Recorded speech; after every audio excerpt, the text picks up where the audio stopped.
Senate Republicans are still trying to draft their version of the reconciliation bill. They want to make President Trump's 2017 tax cuts permanent. GOP leaders say if they don't make them permanent beginning January 1, American families will see their yearly taxes increase by about $2,000. The other two problems are the debt and the deficit.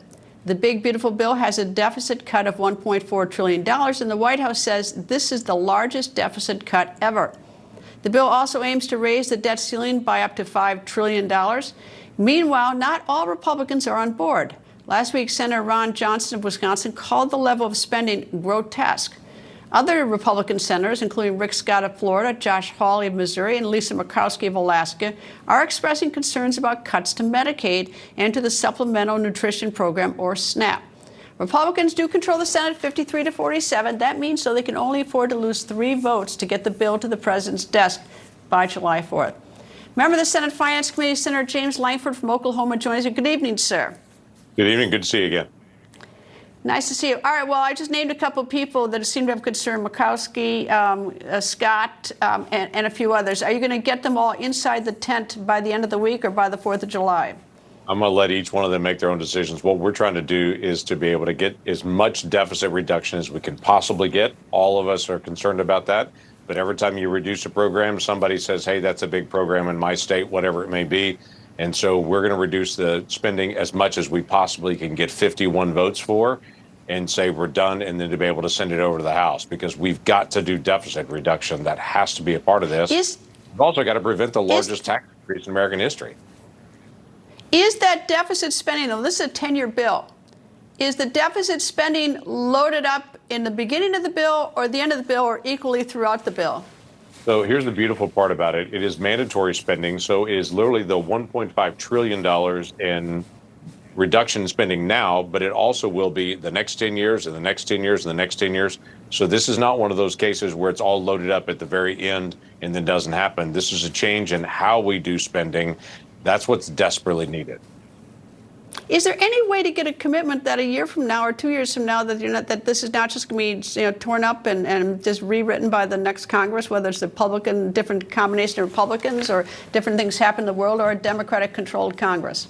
I wish we could, actually, Greta. One Congress cannot compel the next Congress on what they're going to do. We're not compelled by the last Congress, and we can't compel the next one. Each Congress, each session makes its own decisions for the American people. What we can do is change the trajectory of our spending long term and force a future Congress to say, no, I want more deficit spending, because the American people don't. The American people want less deficit spending. They want us to balance our budget. So you can't bind the next Congress. You can only sort of guilt trip them by saying this is what we want to do beyond our Congress authority, right? Is that essentially what you're saying, is that you hope so the next election they don't dare want to put something in?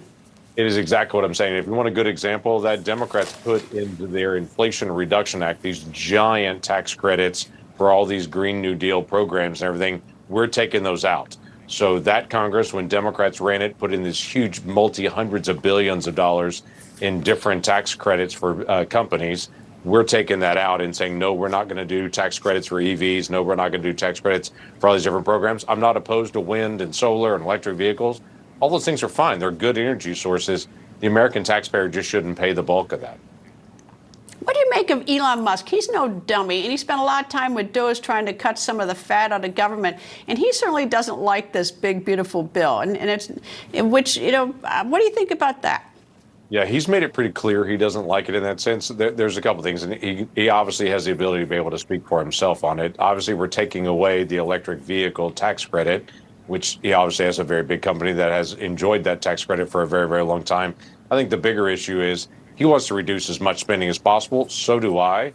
But we got to do as much as we possibly can get the votes for, call that done, then come back and go do more. I always look at Washington, D.C., and people say, I want to do everything. When you try to do everything, you end up actually getting nothing done. So let's get as much done as we can. Let's do something to reduce the deficit, get that banked away, and then come back and do the next piece and the next piece, rather than trying to do everything all at once. And my fear is Elon Musk is looking at this and saying, I want to get a lot more cut. I was like, I do too, but let's get as much cut as we can right now, get that done, and then move on to the next thing and get more done. Is it sort of like Speaker Johnson? Because if he had a huge majority over in the House, he'd do a lot of things differently than the fact that he doesn't. He only has a couple in the majority, so that it really does sort of temper what you can do, depending on the level of your majority. It does, actually. Not all the Republican things alike. Oklahoma Republicans, obviously, we're right. Obviously, Oklahoma Republicans are, but Oklahoma Republicans are maybe more conservative than other parts of the country and Republicans there. But we've got to all join together with all of our different perspectives to get as much done as we can. All right. Well, if you think some Republicans from Oklahoma are smart, you should see we anchors. We do know everything. we people Clearly. on TV. We sit on the sidelines and tell you what you all are doing wrong. Anyway, Senator James Lankford, thank you very much, sir. Bet good to see you again.